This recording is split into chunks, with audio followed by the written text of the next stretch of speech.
So this is that gospel that preachers dread.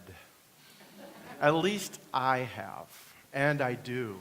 And I have spent this entire week, most of this week, losing lots of energy trying to figure out how I can avoid talking about it. But I don't think I can. It keeps coming after me and saying to me, Rodney, you gotta address this teaching because it's part of our 3-year cycle. I did not choose these readings. This came up in its natural cycle this week. And as I was sitting through this week, thinking about it, listening, it occurs to me that we are living truly in a time of divorce and adultery. Our culture is rife with divorce mentality.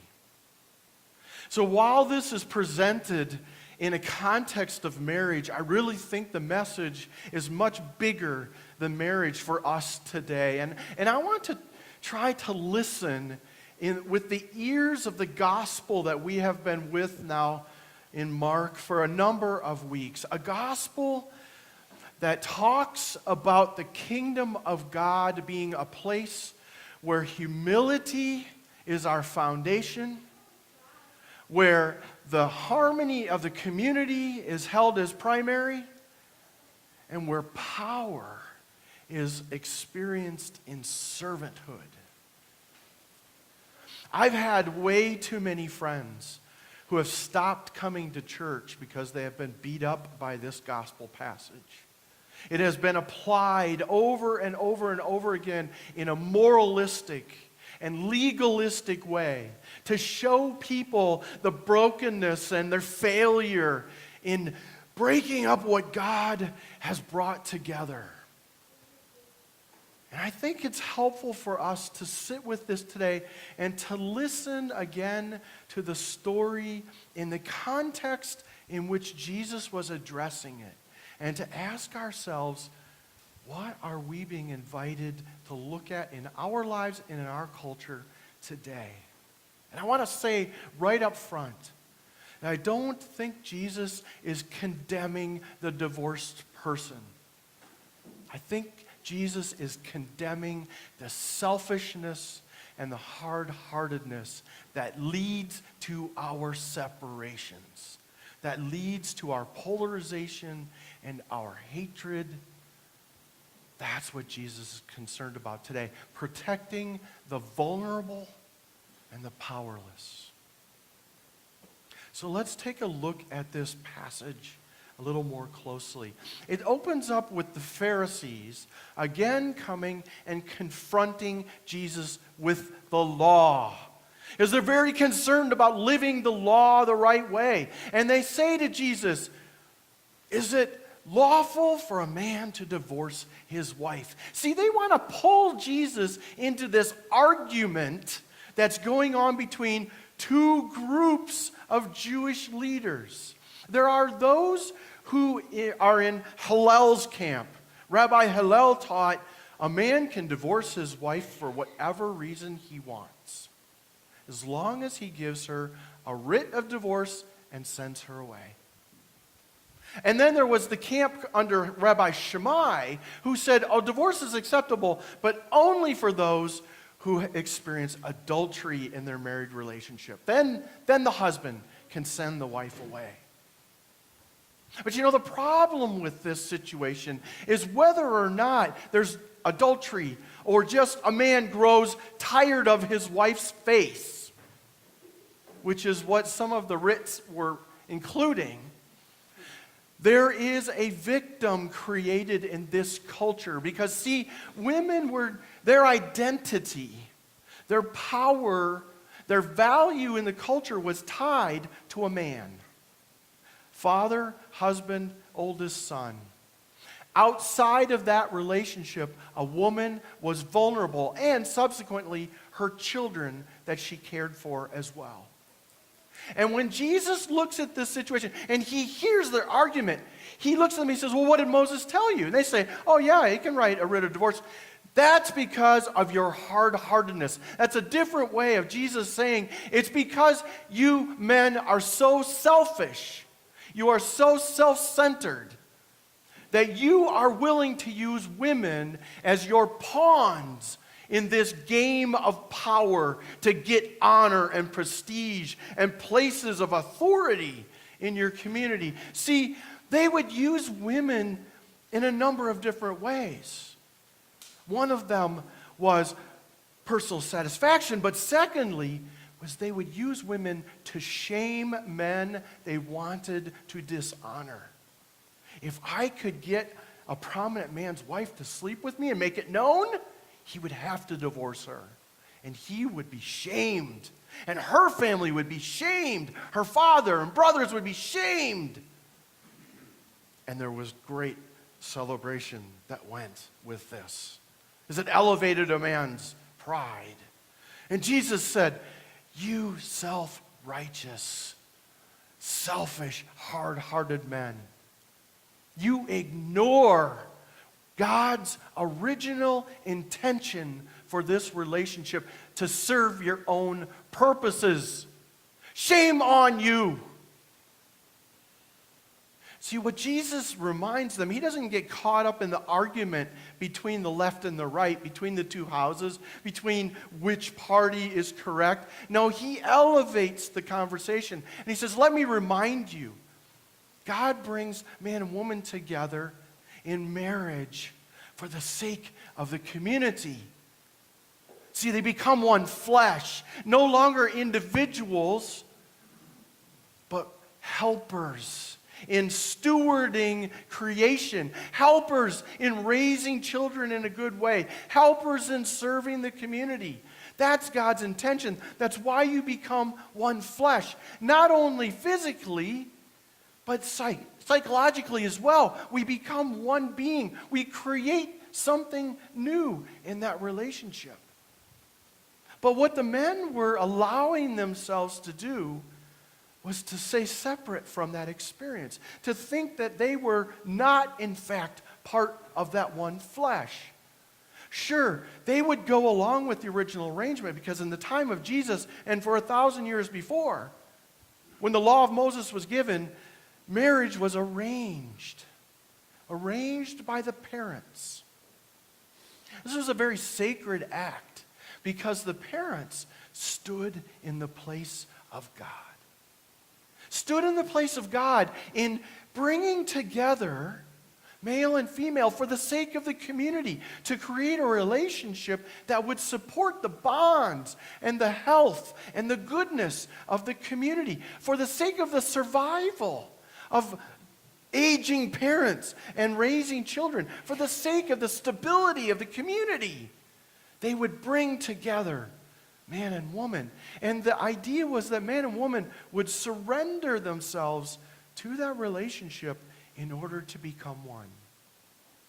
But what was happening in the time of Jesus was that divorce had actually become somewhat rampant, similar to today. Men who were feeling a sense of power, who had grown in some wealth, once their parents died, would divorce their wives for absolutely no reason other than they were tired of it. Or they wanted to explore something else. They preferred another or a different situation. They were allowing these women to be released out into the community, vulnerable, really, in many situations, creating a class of prostitutes who had to sell themselves to live, to survive, to feed their children. Because the women, if they didn't return to their fathers, were vulnerable. And these men did it like a game of power, serving themselves. And Jesus says, no, not in the kingdom of God. That is not what this relationship was intended for. You need to stop it. And then when the disciples go into the house with Jesus and he sits to have a conversation with them, and they say, tell us more about this, Jesus. And he turns it into a conversation about adultery. Adultery is a falsehood. It's preferring. It's not always a sexual sin. That's how we tend to talk about it. Adultery can happen in our spirits, in our wills, when we start to prefer another over our committed relationships, over those who are dependent on us. When we start to choose something else, someone else to serve us, that is adultery. But Jesus turns this conversation a little bit, and he elevates the women. That's why I would pose that this whole argument is about protecting the vulnerable. Because what Jesus says to the disciples is that if a man releases his woman with a writ of divorce and marries another, he commits adultery against the second wife. Why? Because he's still tied to that first wife in psyche and physically. There's never just two people in that marriage bed. There's always going to be this reality of disruption. It doesn't mean it's the end of the game. It doesn't mean that it can't be healed. But that's the adultery that disrupts the harmony of the community. It creates schisms between families. It creates hatred and even violence. And Jesus says, the women need to be protected. It's interesting. Men would shame other men by using women in adultery. But Jesus turns it and he says, if a man does that, he commits adultery against the woman, not against her father, not against her brothers, against the woman. And then he also says, if a woman divorces her husband, that was impossible. Under the law, she couldn't do it. And Jesus suggests that it's a possibility. Why? Because he's applying the teaching equally to those who have consent. He's elevating a woman to say, she's not vulnerable in this if she attaches herself to another man. It's a different way of thinking about it. Still, about that idea of commitment and resolve to support the relationships that support the community. So some consent in that. Now, if we think about that today, that's probably where we connect with this story the most. Is that we hold consent. The way we approach marriage today is two people consenting to give themselves completely to each other, to create a new being.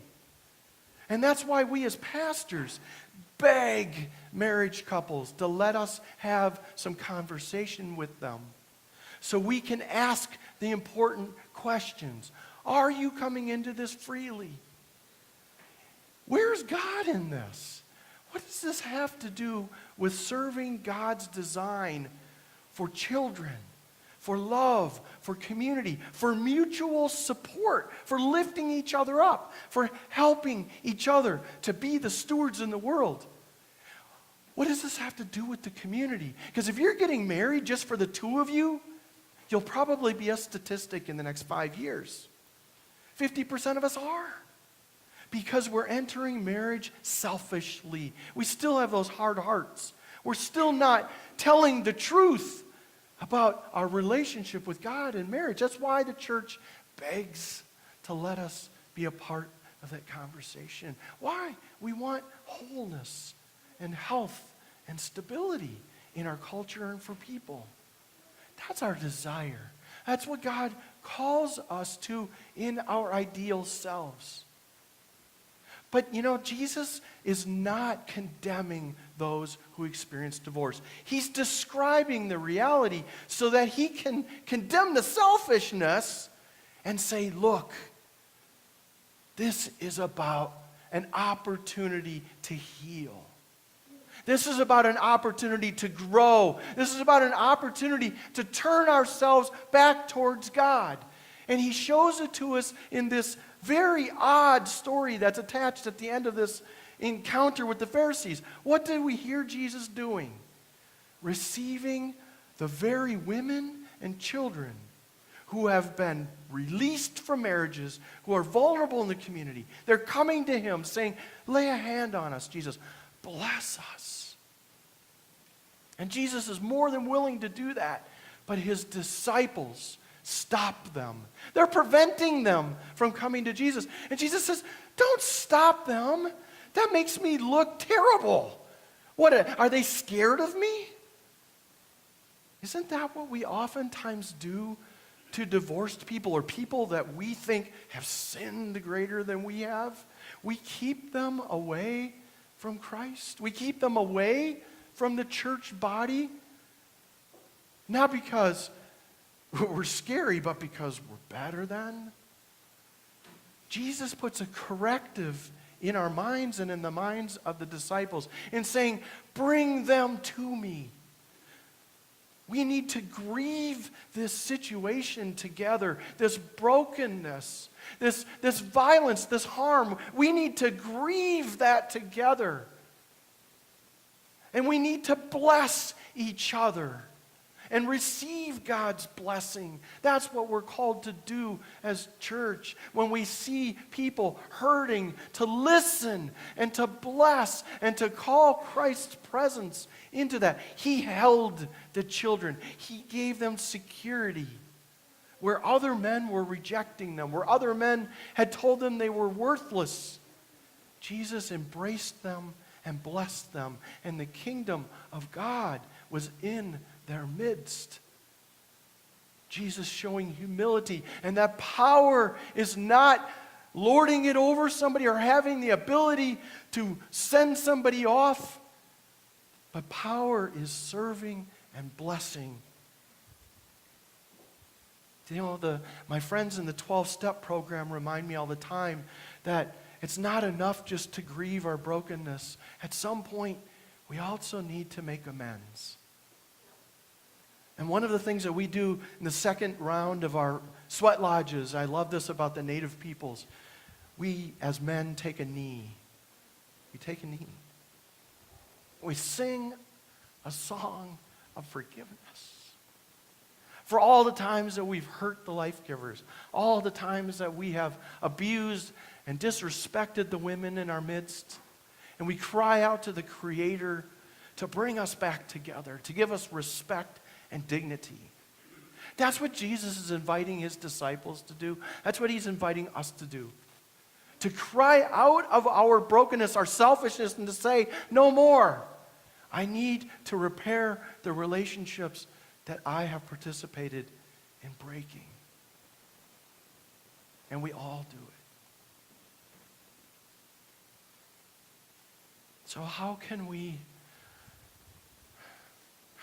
healthily face a culture that is rooted in divorce, that is rooted in separation? I'm thinking about St. Francis of Assisi, whose feast was on Thursday. St. Francis who took this first reading from Genesis and lived it in his daily life, this naming of the animals, which he loved to do, brother sun and sister moon, and brother wolf, and brother fire, and sister water, and sister flower, and sister wind. He named creation in relationship. That's what Adam experienced when he named all of those creatures. We are in relationship with all creation. We are called to overcome the separation, the brokenness, our divorce from the rest of creation by looking creation squarely in the eye today. Whether it's an ear of corn or a deer or a squirrel, maybe it's our spouse or our children or our coworker. Maybe it's just pausing and listening and asking that critter, the stars, the wind, the people in our family, in our life, those we even have named enemy. What do you want to tell me today? What do you want to teach me today about amends, about healing, about life? Jesus, despite all of our actions to tear each other down, to disrespect our spouses at times, to be selfish, when we neglect nature, when we consume rampantly to satisfy our own desires, when we ignore those who are needy and vulnerable in our midst, despite all of that, Jesus is not ashamed to call you and me brother and sister. to invite us to this table where we share a meal of communion. Jesus is not ashamed, but he calls us to heal, to bless, to make amends, so that we can truly cry out together, Lord, my Lord, how majestic is your name in all the world.